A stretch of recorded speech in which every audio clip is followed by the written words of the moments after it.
Welcome to the Great Language Partner podcast. I'm Katja. And I'm Nicole. We are two neurodiversity affirming speech therapists on a mission to bring joy to your autistic child's communication journey. Separately, we've helped hundreds of neurodivergent kids become confident communicators, but we know we can make an even bigger impact together. Whether you're a parent or professional, we're here for you as you navigate your unique journey. We'll talk all things Gestalt language development, sensory processing, and beyond as we share practical tips and inspiring stories to help you become your child or student's greatest language partner. Let's create a more understanding, supportive, and affirming world for autistic kids. One conversation at a time.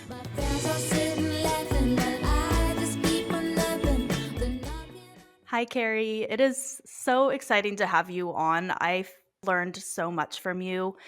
During my CF year, you were my go-to for continuing ed because your videos and self-paced courses that you have are just so easy to get through, and they give such tangible and quick to implement info. And I'm just so excited to chat with you here live. How are you? I am great. Thank you guys so much for having me. I'm excited to be here and I appreciate your kind words. I'm old enough to be your mom, so but it's always fun engaging with SLPs and other providers from the younger generation. So I'm excited to talk to you guys. I always say I wish I knew then, like when I was first getting started, what I know now. And so having access to podcasts and having access to social media, it's just such a blessing, to be able to learn from each other. And something I always say is, using Maya Angelou's quote, when, we know better, we need to do better. And so we're all, I think, trying to learn more so we can do better. So I'm excited to be here. Yeah, and kudos to you for continuing to learn. I think a lot of speech therapists get comfortable in what they were first taught and also just don't have the time to keep up to date with our ever-changing field. So kudos to you for keeping on top of that, and not only keeping on top, but being a leader in that and educating other people on making these neurodiversity affirming shifts. Yeah, absolutely. That's why continuing education, I think, is so important. And it's why that's where I'm at in my career, is making sure that other providers have access to high quality professional development and continuing education. There's no way we can rely on what we learned in college. We can't go through our careers relying on that. So we are all in a process of growth. I don't care how old or young we are. When you graduated from college, we're continuously learning and building our skill set. And so much of what we're doing as neurodiversity affirming providers is reflecting on the implicit biases that we all have about autism and about neurodivergent individuals. And so we're reflecting on that. We're unpacking a lot. And then what we're having to do is refine our practices. And so I am every day I'm refining. Not only am I a provider, but I am also a parent of an autistic child. And so, my son continues to teach me how to do better and how to be better. And then I like to share those experiences with others in my courses. You bring such a unique perspective and such a refreshing one. And I think, like Katja said, you've been somebody who has really paved the way for those of us who are hoping to continue in this neuro-affirming way. But tell us what that was like, because I'm sure, even now, there's obviously so much room for us all to continue to grow and refine, like you said. But I'm sure, when your career first started and over the years, it was probably a lot less affirming than it even is now. So tell us what that was like, to say the least, right? You guys, I can't even tell you. I think about some of the practices. I was taught to use hand over hand assistance. We used to, when a client would use delayed echolalia and recite lines from movies or shows, we would actually say things like "no movie talk in speech." We would actually say things like that. And, we used to write goals to extinguish echolalia. And long before I had an autistic child myself, I realized in hindsight, I was neurodiversity affirming because stuff like that made me feel sick. I had a pit in my stomach, and there were just certain practices that I just could not get on board with. And so that's why I'm in private practice, because I I don't play nice with others. I needed to do what was best for the children and not what society was saying we needed to do. And so I had to kind of jump ship working for some of those companies that wanted you to do things a certain way. And then when we had our own son, and when he got his autism diagnosis, I mean, gosh, that was back in 2007 when he got diagnosed. And that's back when autism was considered a tragedy. They were looking for a cure to rid the world of this horrendous epidemic known as autism. And they were saying that vaccines caused it. So they're blaming mom. And today it's Tylenol causes it. So they continue to blame mom. So everybody who's looking for a cure is not neurodiversity affirming, because they're viewing this as something that we need to rid the world of. And so, my son has challenges, but I also have two neurotypical daughters, and they have challenges too. They're just different types of challenges. Being human means you're going to have challenges, in this world. And so the challenges are certainly different. I will just say, from a parent perspective, one thing I wish somebody would have said to me back in 2007 when my son was diagnosed, I wish somebody would have said these words. And this is what I like to share with families. I wish somebody would have said, love and accept the child right in front of you, instead of waiting for the child society expects you to have to show up. And I think that's just a really important kind of mindset that, the autism diagnosis doesn't change your child. It just explains your child's neurology. That's all it is. It's a diagnosis that explains neurology. That's so beautiful. As the parent, and as a professional, I hear those words, and I think it rings true for all of us. Like, every child's going to have their unique difficulties and their unique strengths. And I Mm-hmm. think when it comes to supporting our autistic kids, historically, we've not looked at those strengths and we've not appreciated them. And so it's time to totally revamp that. And just like you, I think Katya and I, neither of us really play well with others, so to speak, in terms of, sitting back and taking Yeah. things as the law. And I recently shared something on social media about how when I worked at the school, I was in an approved private school for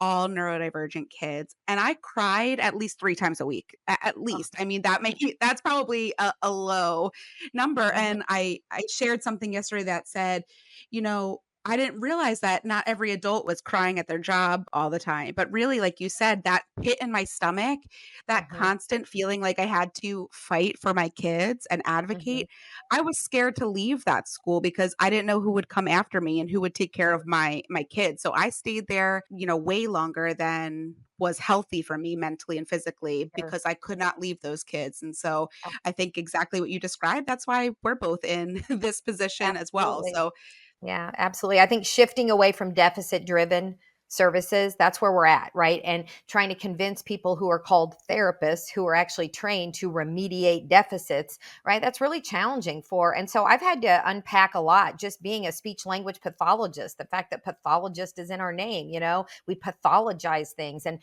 so it's been a lot for me. It started in 2020 when the pandemic hit. I'm a professional speaker and I was unable to travel. It was illegal. I mean, we weren't allowed to leave our houses, let alone get on an airplane and fly anywhere.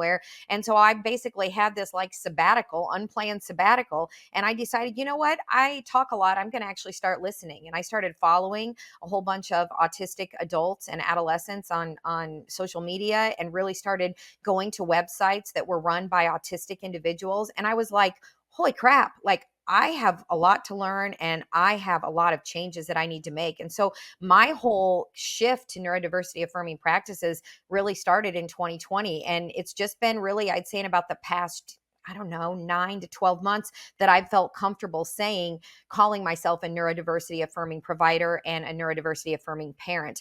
It's taken me that long. And so I just want listeners to really understand that if you're just kind of getting into the neurodiversity movement, if you're really just starting to hear about it and learn about it, don't panic, because it's nothing. You don't become neurodiversity affirming overnight. I almost think there's like it's a gradual process of unlearning what you learned. You've got to understand what ableism is.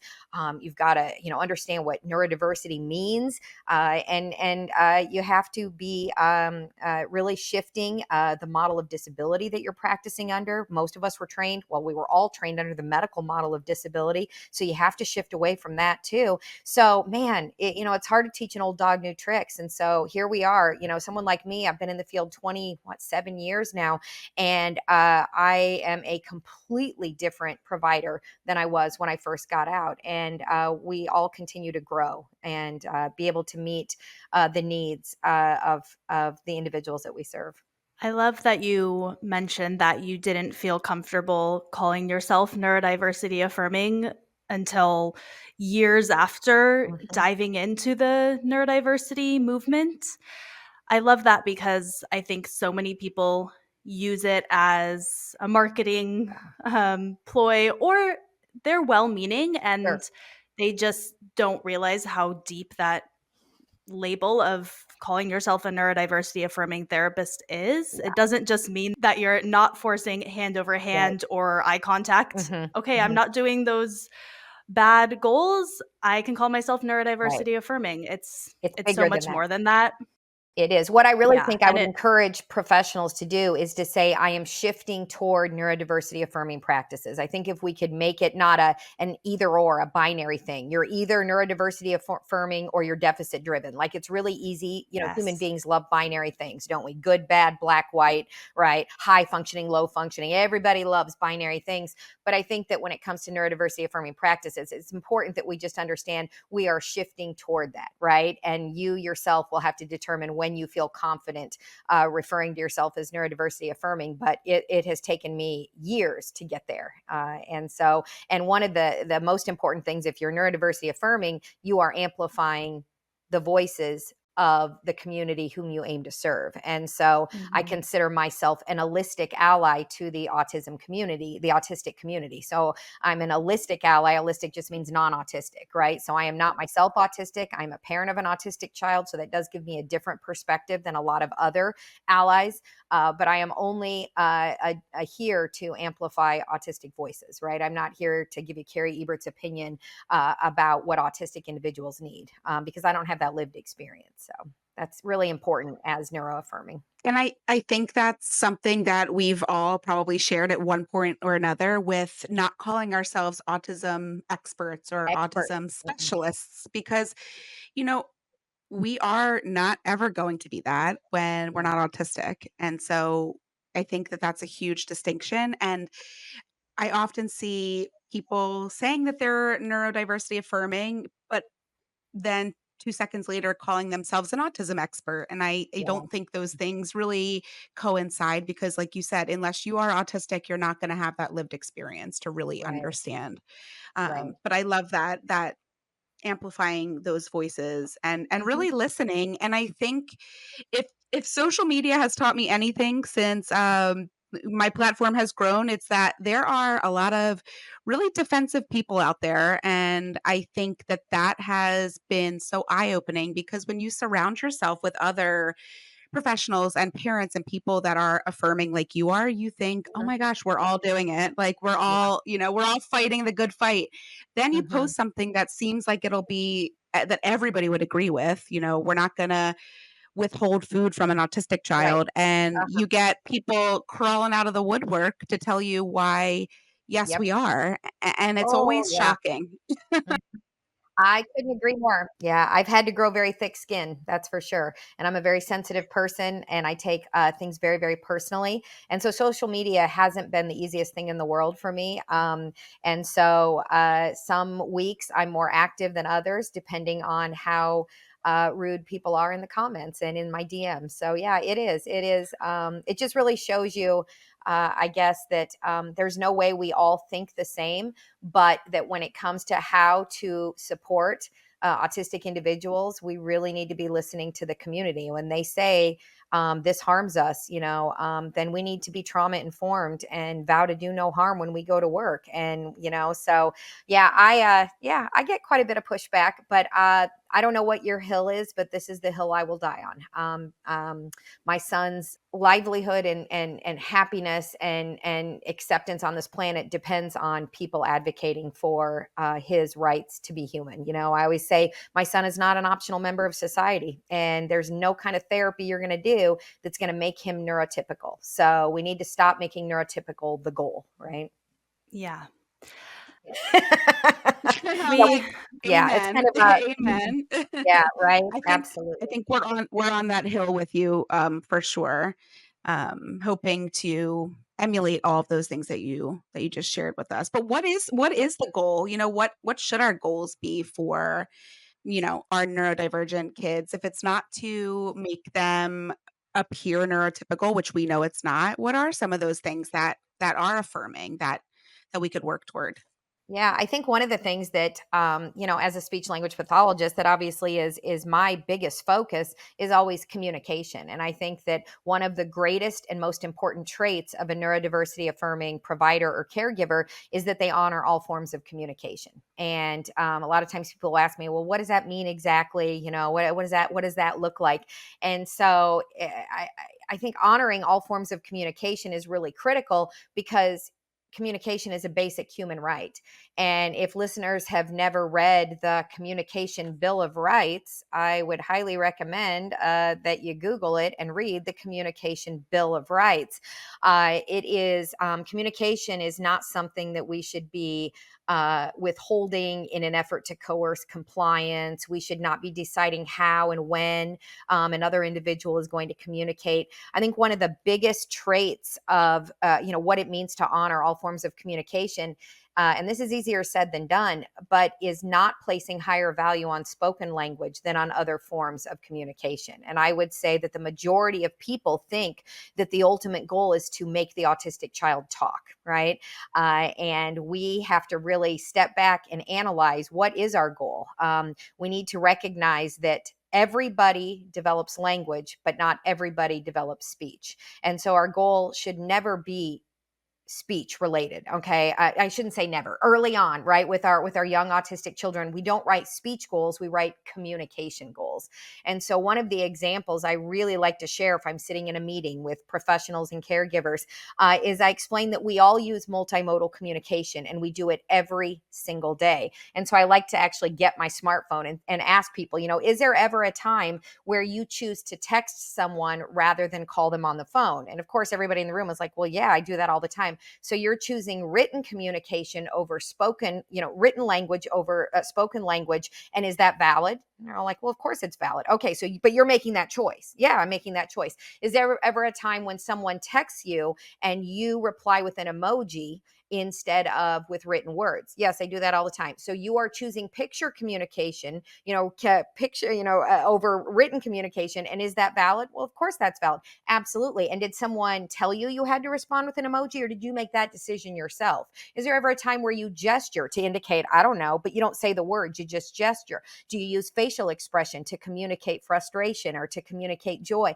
We all communicate using multimodal language every single day. And so we have to stop being gatekeepers of communication and deciding that another individual is going to communicate in a certain way. We're going to limit the number of words they have access to. We're going to withhold things if they don't communicate that way. That's another one of my, I guess, big soapboxes as an SLP is stop being gatekeepers of communication. And I feel like most of us are actually trained to do that. You know what I mean? We're actually trained oftentimes in grad school to write goals, to gatekeep another person's access to communication. And I'd love to share a couple examples with you if you're good with that. Yeah. Yeah, please Okay. do. Okay. So let me give you this example. Let's say a little girl is at home. She's non-speaking, or maybe minimally speaking. Let's say she's minimally speaking child, and she brings her shoes over to a caregiver and hands her the shoes. And the caregiver asks, "Oh, do you want to go out in the backyard and swing? Or do you want to go out in the backyard and play?" And the little girl gets very excited, smiles, runs over to the door, claps her hands, and pats the door over and over. So what do you think the answer to the question is? Do you want to go outside and play? What's the answer? Well, the answer is obviously yes. So I always think about this. The message was sent. The message was received. The message was processed and understood. The message was verified, asked again, is that what you want? Do you want to go out and play? And the child is communicating. And then so often what the adult will do is say, okay, now use your words and tell me outside, or tell me swing, or tell me go, or tell me please. Come on, use your words. You can do it. Turn your voice on. Say outside. Come on, outside. You can do it. Say your words. And then all of a sudden we're shocked when the little girl throws herself on the floor, kicking and screaming, kicks her heels against the door, bangs her head on the floor repeatedly, and screams this high-pitched scream. This happens all the time. And then we say, oh, well, since you're being naughty, no outside time for you. How often does that happen? I'll give you an example, and I've shared this in multiple trainings, but it is an example I just can't get out of my head. I'm an autism consultant in a few school districts around the country. And I was in a self-contained autism classroom, and it was a 5-year-old non-speaking autistic child. And it was 10 minutes until lunch. And so they had some free time. They could do whatever they wanted within the constraint of the 4 walls of this classroom. And there's a cupboard up on the wall. And the 5-year-old walks over to the cupboard, and he doesn't point, but he's sort of, looking at it and rocking, and he's making a loud sound. And he's in a way kind of like almost he would hit it if he could, but he couldn't reach it. And so the paraprofessional in the room came over and said, oh, did you want to blow bubbles? And she looks at me because I'm the consultant in the room, and she goes, that's where we keep the bubbles. And I go, okay. And so she's like, do you want to do bubbles? And he kind of has a similar to reaction to the little girl. He runs over, claps his hands. He starts rocking back and forth. He's clearly very excited. And she says, okay. And then she whips out a picture exchange communication book, a PECS book, and goes, okay, tell me with your words. And he loses his mind. He throws that book across the room, screams, falls on the ground, hits his head on the wall repeatedly. She goes, see, these are the behaviors we're dealing with all day long. And it's so hard for me not to lose my cool in that moment, because I want to say, well, you created that. You created that. That was your gatekeeping of communication that created that. And so I could go on and on with examples of what gatekeeping of communication looks like. But I think we need to be really cautious about that. And as SLPs, I find that so many times SLPs are writing goals that are gatekeeping communication. Yeah, and we as SLPs see examples like you shared all the time when we're observing other professionals with our kids, and it's hard, but it's also hard to know what to do instead. So I would love if you could share, what do we do instead of forcing or encouraging even the child to use their words or their AAC, and that's causing frustration. What do we do instead if we really are wanting to teach them those things, Yeah. but we're wanting to be neurodiversity affirming? How do we bridge those Sure, things? sure. Well, I think it's acknowledging what do we mean by honoring all forms of communication. And so we need to recognize that a gesture is communication, that facial expression is communication, that if I ask, do you want me to help with that? And the child goes, ugh, and turns away, that's communication, right? That is intentional communication. And so we really have to acknowledge, and I think we just need to remind people that there's many, many ways to communicate, and they all don't involve words or voice output AAC devices, right? That we have to honor all of those. And so I also find a lot of times what adults do is they will ask questions they already know the answer to. And so I call that quizzing the child. And I try to remind everyone, life is not a quiz. You wouldn't be happy either if somebody quizzed you all day long and asked you things that you already knew the answer to, that they knew you already knew the answer to. I mean, how awful must it be to be a young child today and constantly be asked, what color is it? How many are there? What shape is it? What does a dog say? What does a cow say? I would also turn my back to you or hide under the table or walk away from you. Like, I wouldn't want to be peppered with test-like questions all day long either. So I think we need to be cautious about that. I think understanding that if there is a high-tech, a voice output device, that we should be modeling without any expectation at all. And I think that that's a step that's often missed. How oftentimes do we hear after a month of having access to a device, well, he doesn't like it. All he does is just play on it. He just pushes the same button over and over. And us being able to explain, that's called babbling. This child is learning a new language. And I know we're all sick of hearing this example because we all use it all the time. But when a baby is born, we model spoken language for 1 year before there are any performance expectations placed on that child. So when we introduce AAC in any modality, we are teaching a new language. So let's make sure we're modeling without any expectation and not, trying to suggest that because they're not using it the way you've deemed they need to use it, that it is somehow something we should take away from them, right? So I think those are important concepts to kind of mull over a little bit. Yeah. So going to your example of the child who's wanting bubbles, and we know they want bubbles, but we stop them and show them the PECs or Mhm. perhaps AAC device or alternate form of Mhm. communication, and then we're telling them to tell us bubbles on the Mhm. device or Uh-huh. more or help or whatever it Right. is. Um, what I would suggest instead is just to model that as you're getting them the Exactly. bubbles, and you're not creating frustration. You're still showing them what they can do and an alternate Mhm. method of communication that they will likely choose to use eventually with enough models, because they're going to realize it's so much easier than crying or Mhm. move their body, or it's going to be more effective to use that thing. But just giving them that model while you're handing them the thing goes a long way, and we don't have Yeah. to force it. We don't Nope. have to create that frustration. And Absolutely. usually when we see that frustration, like if you immediately pull out the AAC device or the picture communication, the PECs, and the child is immediately Distraught. hysterical, Mhm. that is telling me that someone or many people in their life are and have been forcing them Yep. to use it. It's usually an Absolutely. indicator that it hasn't been modeled in an open and affirming way, Right. and that can be a hard thing to break, Right, and I but it yeah, but it's absolutely. possible.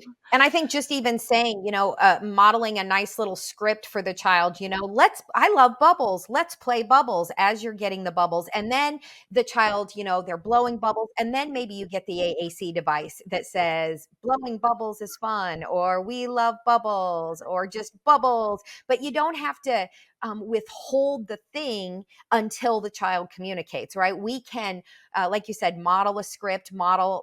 I with kiddos who are more the analytic language processors. I call it the rule of three, where I just encourage caregivers, just say what you wish they'd say in the moment, but just repeat it 3 times. So you're not withholding it. So my rule of three would be like, if I'm holding a ball and the child wants the ball, and I clearly know they want the ball because they're reaching for the ball, and everything else, I just simply will go ball. And I kind of pause to allow them a moment to steal my language, right? And I'll go ball and pause and then give it to them. And the third time I say, here's your ball. And I always give it to them. There's no withholding. There's none of that. It's just, I want him to know, oh, you want the choo choo? Here's a choo choo. Here's your choo choo. Choo choo. I just encourage people to say it like 3 times, and that's again with analytic processors. But with our Gestalt language processors, I think it's just so important that we're giving them a really interesting script. Just modeling it. No one knows if they're gonna, take it as a Gestalt or not. But I think we can model. I think as SLPs, we're so trained to model single words, over and over and over and over, and that's just not always an effective strategy for our Gestalt kiddos. And so it's really important that we're comfortable modeling, interesting, intonationally defined units of language, that are maybe going to be more likely to stick with our Gestalt language processors. I don't know about you, Katya, or you, Carrie, but in you describing, Carrie, that scene where the adult in the room is like, see, that's the behaviors we're talking about. My heart was pounding. Like I kept having to mute myself again because my hands are sweating. That is when I tell you that's 99% of the reason why I was crying every day at work because so many people were forcing our kids to communicate a second time when they've already communicated that, and then not understanding the direct repercussions of that action. And I think that one thing that kind of goes back to what you shared about being neurodiversity affirming and not holding speech and spoken language as the end all be all or the ultimate goal or better than the rest of the modalities is that when us as speech therapists, when we advocate for a multimodal approach, there's always going to be people that will say, well, if we just let them reach for it, then they're never going to talk. And it's like, that's okay. But I think that's the first reaction that a lot of people have. And in that moment, we have to really take the time to say, well, listen, speech is not necessarily better than any other modality. And if it was as easy as them just asking you for bubbles, we wouldn't be here. But it's Right. not, that's not always accessible.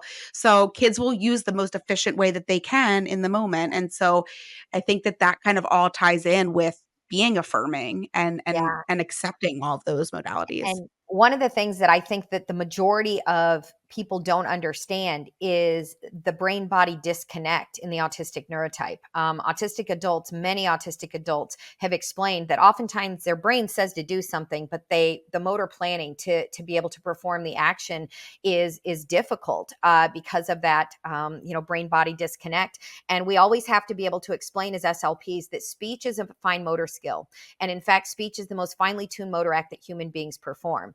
And so if we are dealing with a child who struggles with motor planning, then you've got to understand that expecting them to, perform speech on command is not something that they can just do. If they could just do it, they would be just doing it. And so it's not something that we can coerce or that we can try to manipulate through use of reinforcers and punishment. If you don't say it, then you can't have it. You need to use your words, or no recess for you. Like, if I could tell you the number of times I hear this stuff, and it's just, it makes me, I have a visceral reaction too. And so it's something that we really have to focus on. So I think that if we're really going to try to explain to other people, other professionals, other providers, other caregivers, what gatekeeping is, I would really encourage them to listen to Jordan Zimmerman. And I'm not sure if you've heard Jordan Zimmerman. She actually spoke at ASHA in 2022. She's a non-speaking autistic adult who was denied access to AAC basically her entire career as a student, the first 18 years of her life.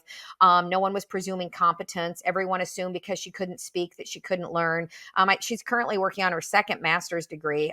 So there's two places you can Google and just find her quickly. If you just Google Jordan Zimmerman, and her name is spelled Jordyn, Jordan Zimmerman, CBS. You'll get her CBS interview from May of this year, and it is heart-wrenching to watch. It's painful for me to see that. And then if you Google Jordan Zimmerman ASHA presentation, you'll get the transcript, and I think you can even see it on YouTube. So it's really important that we are listening to non-speaking and minimally speaking adults who tell us, their lived experience, and say, when you deny us, oh, let me show you this. Gosh, you guys, this book, it's called Sincerely Your Autistic Child. And it is one of the most important books for non-autistic, allistic people to read. When I got to page, I don't even know, 29, I think it is, I was like sick. I have it underlined in here. Yeah, page 29, it says, I wish I could have grown up in an environment where I wasn't constantly treated like I was broken. Like, to me, that I can't sit by and allow professionals to continue to treat autistic children as though they're broken and need to be fixed. And I think that's one of the things we have to convey to parents and caregivers too, because I feel like so often that's what parents expect. Oh, you're going to fix his speech delay. You're going to fix his behaviors. You're going to, fix this or that. And so you and I are not in the business of fixing children, because children aren't broken, right? And so it's really understanding. And for me, it's been shifting, really rethinking and unpacking what is my role as a speech language pathologist. And I realize now my role isn't to treat autism. There's no autism treatment, and I don't even do autism therapy. Instead, I provide support services and accommodations so that autistic children can thrive in a world that's not designed for them to thrive, right? That's really what we do as professionals. And so one other thing I wanted to mention, though, about communication is that so often we are being gatekeepers of communication because we are only focusing on maybe labeling, labeling pictures of common objects, and when you think about what a lot of times is happening in behavior therapy, the manding and the tacting and all those fancy words they have. And so one of the things that I created, and I just printed it off just in a bigger version to show you guys, but it's in my autism program, is that we need to make sure we're writing goals that focus on functions of language. Okay. And so I've kind of come up with, there's three primary functions of language, and we use language to communicate wants, needs, and feelings, right? That's one way we use language. We use language to socialize and interact with other people. And then we use language to seek and share knowledge. And so under those three categories, there's a total of 23 different functions. So I'll just read a few of them to you. Under to communicate wants, needs, and feelings, requesting, right? Isn't that a big one, especially with PECs? And a lot of times people write goals. Child will request snack at mealtime. time, right? Okay, great. Yes, we all request. I'll never forget, I was sitting in this meeting with an early childhood staff who had asked me to come consult with them. And they were talking about, well, he's got a request. He's not requesting. And I'm like, okay, we've been in this meeting for 45 minutes. How many times have you made a request? And they all were like, I haven't made any requests. And I'm like, so if the only time you could communicate during the day was to make a request, how often would you actually communicate in a day? And they were sort of like, maybe once or twice, 3 times. Okay, then why are we freaking, oh my, like, I just want to lose. This is why I drink, people. I mean, I'm like, why is everybody so focused on requesting, right? So it's one, okay, but some other functions, asking for help, making choices, consenting and dissenting. How important is that for that? When did we decide that it's okay for neurotypical kids to protest and, to say no, but it's not okay for neurodivergent kids? They have to be compliant 100% of the time, right? So, protesting, rejecting, arguing, disagreeing, negotiating, requesting more, ending an activity, declaring an emotional or physical state, expressing thoughts and opinions, self-advocating, right? Under socializing and interacting with others, establishing a connection, commenting, making plans, giving greetings and farewells, telling jokes and stories, being polite, the please, thank you, I'm sorry, all that, controlling the actions of others, sit here, come help me, right? Bring me the ladder, all of that. And then to seek and share knowledge, label, yes, labeling is one, but how about sharing information, knowledge, and ideas with others, reciting learned concepts, asking and answering questions, demonstrating comprehension or evidence of learning. So I feel like the ones that everybody focuses on is reciting learned concepts, letters, numbers, shapes, and colors, right? Boy, if the kid can do that, everybody's like, he's so smart. So that's great. Labeling, and then requesting. Don't you feel like those are what everybody wants to write goals for? But I'm like, what about Yep. the other functions of language? So I would really Yep. encourage professionals who are writing goals to be writing goals to increase the child's use of a variety of functions of language. Why wouldn't you write a goal? Child will use 5 new functions of language in any modality, right? I mean, why can't we just write communication goals? Why are we writing goals like child will identify pronouns in pictures with 80% accuracy by pointing? I'm like, what? No, please stop, right? So, goal writing, I think, is an issue because people sometimes struggle with what goals to write. Yeah, and we just did an episode all about neurodiversity affirming goals. So when we launch this, I think that will have already launched, so people can check that out. Yay. But yes, goals are a tricky one, and you really have to have really shifted your views of therapy and what's beneficial, Right, and before you can even get to the goal part and for those goals to really make right, sense. But right, right. everything that you say is like a mic drop moment. Like I think Nicole and I both both are wanting to stand on our chairs and like clap Yeah, because yeah. every Well, single thing Yeah. you say is and I what we feel like a preach broken all the record time.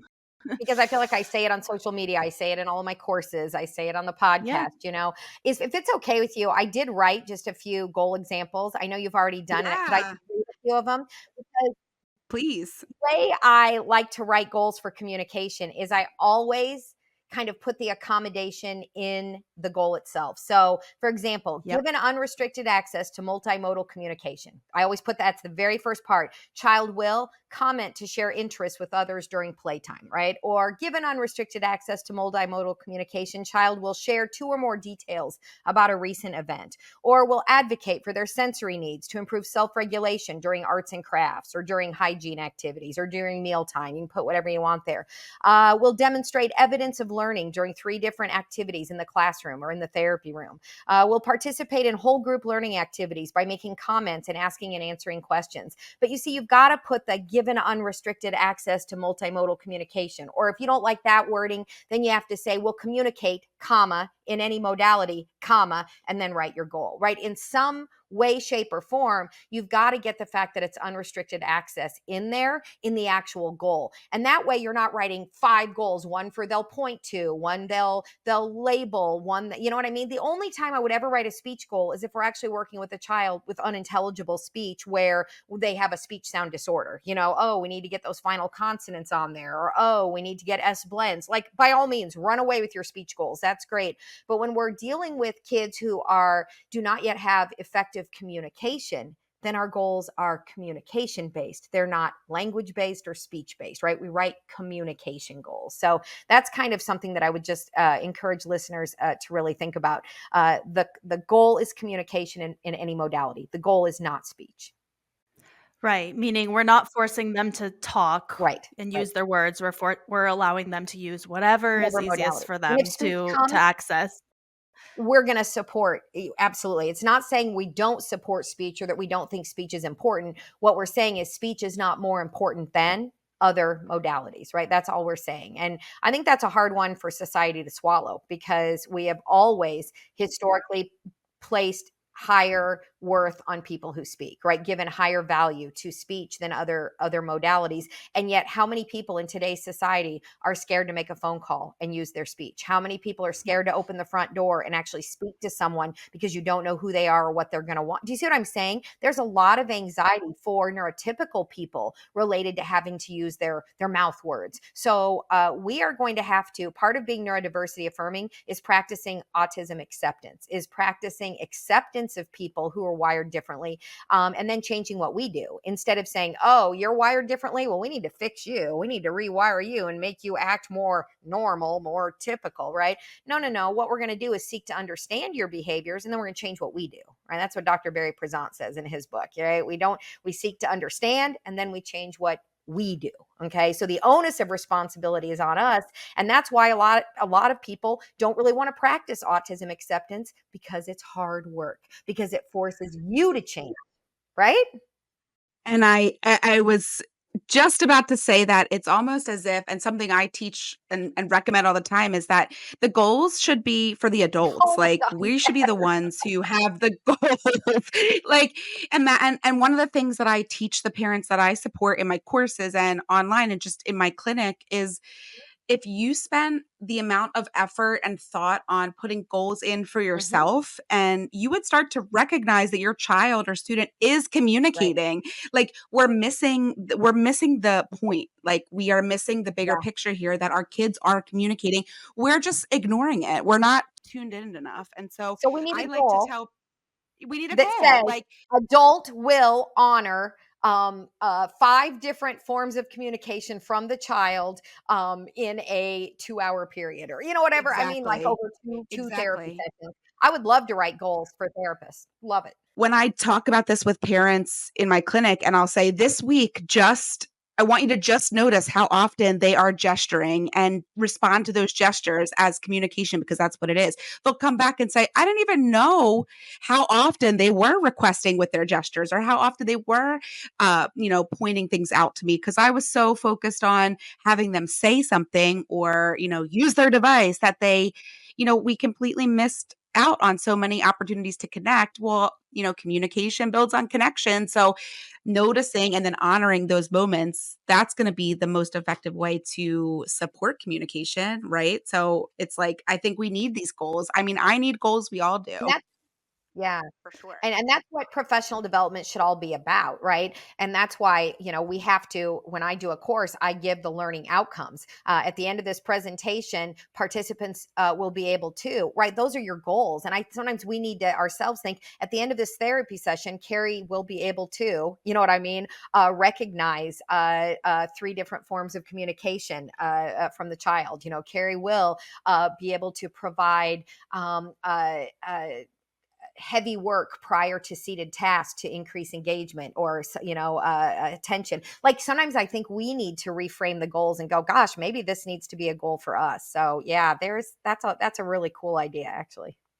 And so much of that comes down to teachers and parents and therapists thinking about accommodations that these kids needs, because that is more of an us goal than a them goal. For Mhm. example, if a child is not able to sit and do a task that we're asking them to do in the classroom, instead of putting all of that responsibility on the child to figure out how to engage in that task better, we need a teacher goal or a therapist Mhm. goal of, can I cue into what this child needs to be successful? Do they Right. need a visual schedule? Do they need Mhm. written or visual directions? Do they Mhm. need sensory accommodations to be able to stay regulated to do these things? That's all an us goal, not the child. Absolutely. And that's why when we talk about goal writing, when I say write the accommodation in the goal, for example, you might start a goal when provided with executive function supports, because you don't Yep. know exactly what those supports are when you write the goal. But this allows you then to determine what they are. Child will be able to complete multi-step tasks in the classroom, right? Or when provided with sensory supports, child will be able to participate in arts and crafts in ways that are comfortable for them. So you see, you don't have to put you're putting a general accommodation, right?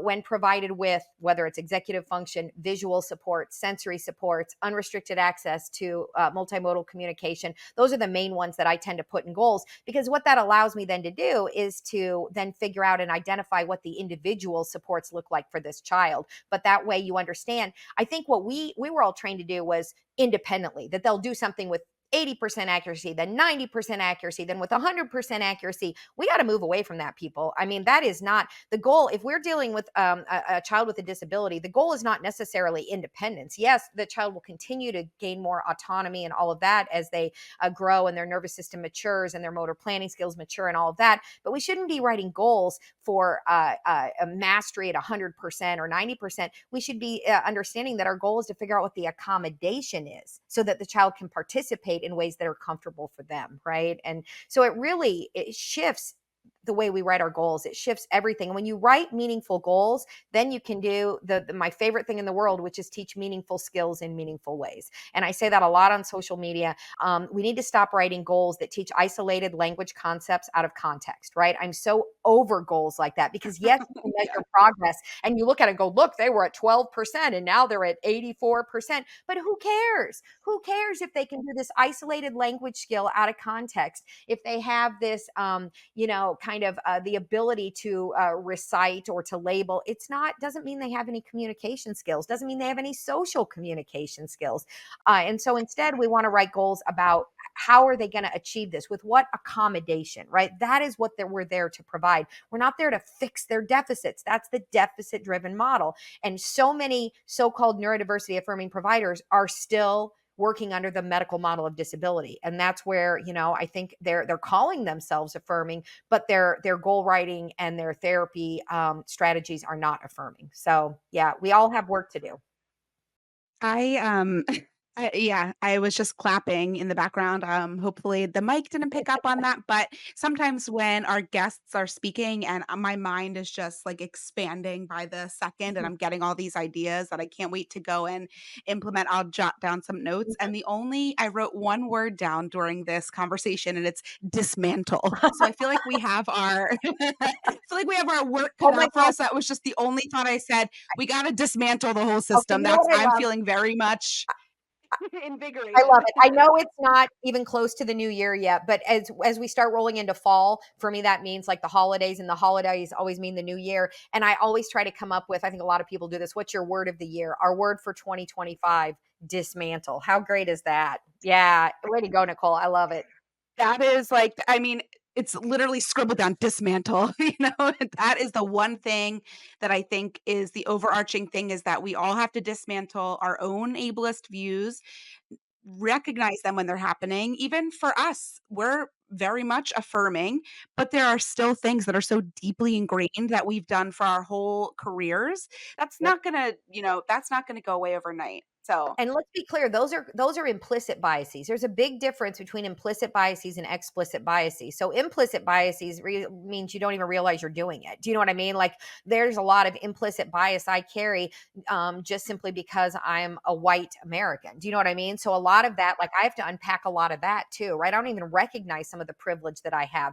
And so explicit bias though is when you know better, but you still choose not to do better. And I can't tell you how many professionals actually will say to me after like my autism course, like, I hear what you're saying, but I am not going to shift that. I do not believe that, so what they're basically saying is we don't believe what autistic people say. We're going to go ahead and do. And so yeah. that's explicit bias. And explicit bias is something I cannot tolerate. Like that to me, implicit bias, I understand we're all working toward, and that's why we should be shifting toward neurodiversity affirming practices. And I think that's language you and we can continue to use, in social media and on our podcasts and stuff to help people understand it's not either or. You're not either neurodiversity affirming or not. Like we're all shifting. We're just all in different places, in that shifting, in that process.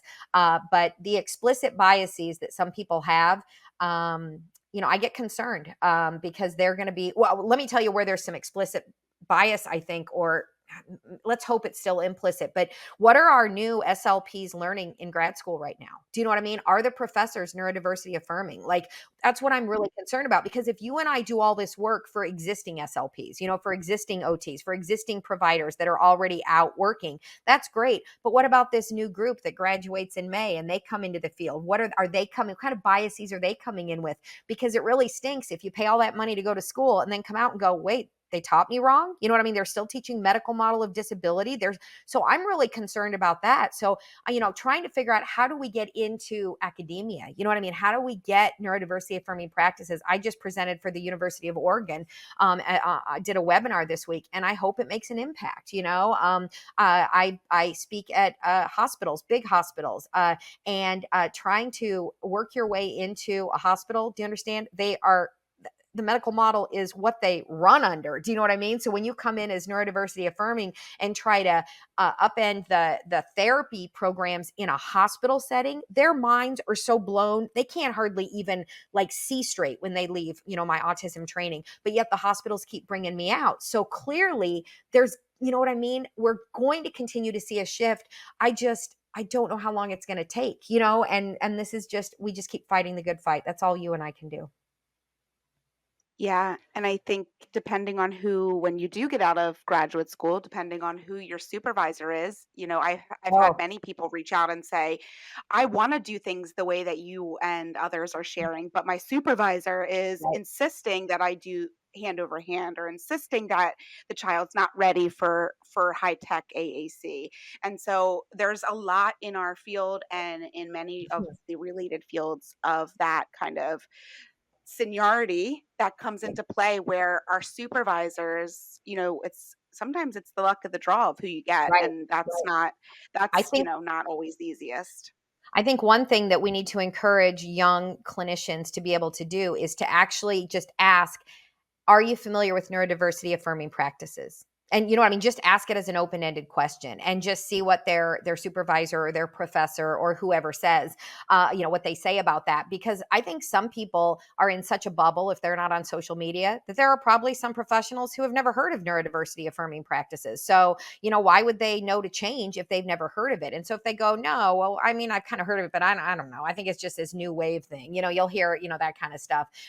We have to be able to say, and I tell everybody, if you have to blame me, say, I went to this course, or I took this online course, or I saw this really interesting post from this lady named Cari Ebert, and I really wanted to get your thoughts on this. Do you know what I mean? How awesome would that be for a young clinician to actually bring that up? Because without calling them out and saying, you're doing it wrong, or I'm not doing it that way, like you can be, have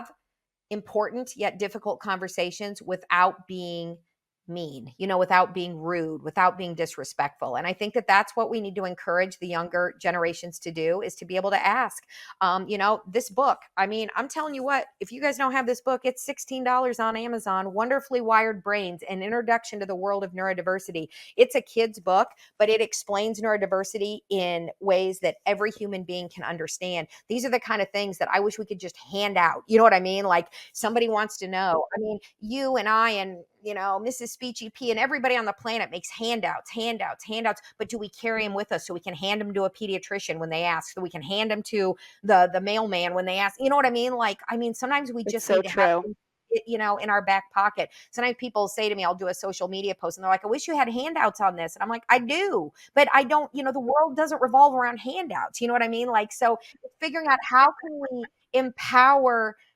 professionals and parents to advocate when they don't have a handout, to hand to somebody. So I don't know. I could It's a talk to you great guys for question 12 for hours. parents. Yeah, it is. It's a great question for parents to ask when they have a therapist treating their child at Mhm. school or Yep. somewhere else too, to just kind of bring that up, because sometimes that's another thing. Parents don't always have the authority to choose who their child works with at No, right, school. So right, just bringing it up in a very neutral way. Hey, have you heard about this right. neurodiversity Wondering affirming what approach?